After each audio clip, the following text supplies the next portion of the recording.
4000 hectare मध्ये पसरलेला 7500 करोड रुपये खर्च करून तयार केलेला 12 लाख रोजगार उपलब्ध करून देणारा 1.5 लाख झोपड्यांमध्ये पसरलेला भारत देशातील सर्वात मोठा उत्सव, लोकसंख्येच्या दृष्टीने पाहायचं म्हटलं तर जगातील सर्वात मोठा उत्सव उत्तर प्रदेश प्रयागराज महाकुंभ 2025।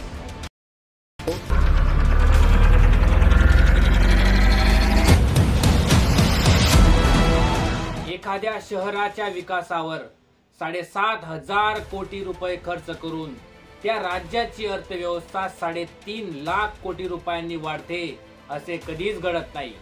हे जगात कुठेही दिसत नाही, परंतु प्रयागराज महाकुंभांनी हे करून दाखविले।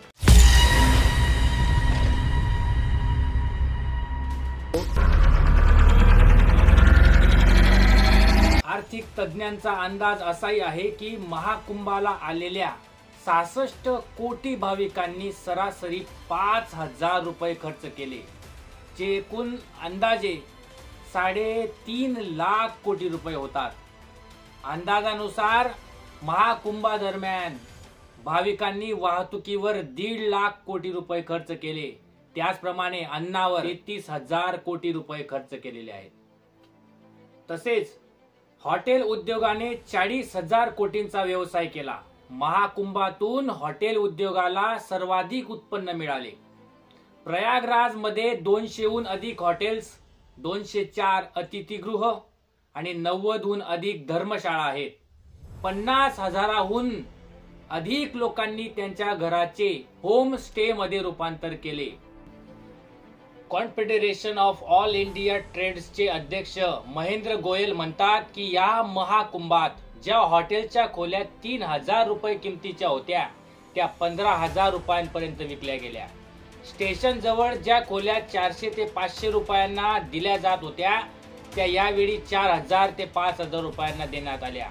महाकुंभात कुंभमेळ्यात घुमट नगरी बांधली गेली, त्याचे भाडे 1 लाख रुपयांपेक्षा जास्त होते आणि ते पूर्णपणे बुक झाले होते। प्रयागराज परिसरातील हॉटेल्स मालक जे 2 वर्षात उत्पन्न मिळवतात त्यांनी या महाकुंभाच्या या सीझन मध्ये कमवून घेतले।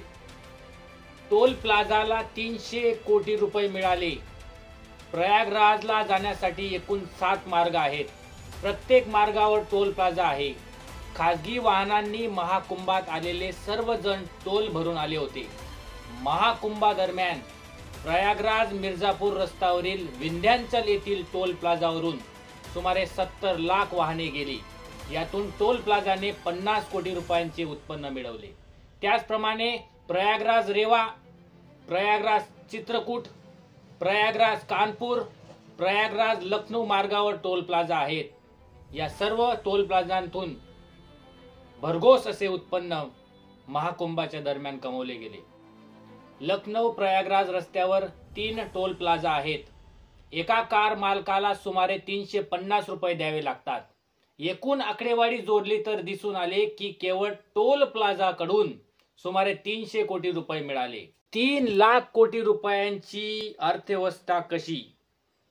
हॉटेल 40,000 कोटी, टोल टॅक्स 300 दशलक्ष, खाणे आणि पिणे 33,000 कोटी, वाहतूक रस्ता हवाई बोट स्थानिक 1.5 लाख कोटी, पूजा साहित्य 20,000 कोटी, दान 660 कोटी आणि इतर खर्च 66,000 कोटी।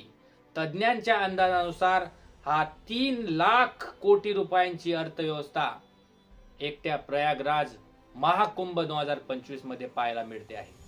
प्रयागराज नंतर पुढचा महाकुंभ 2027 मध्ये महाराष्ट्रातल्या नाशिक जिल्ह्यातील त्र्यंबकेश्वर येथे पार पडणार आहे।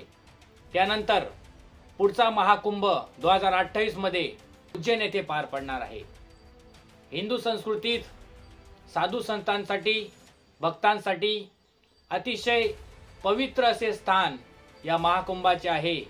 समस्त भारतातील हिंदूंसाठी हे स्थान आहे। तर अशा पद्धतीने आपण प्रयागराज येथील महाकुंभातील घडामोडी आपण जाणून घेतल्या।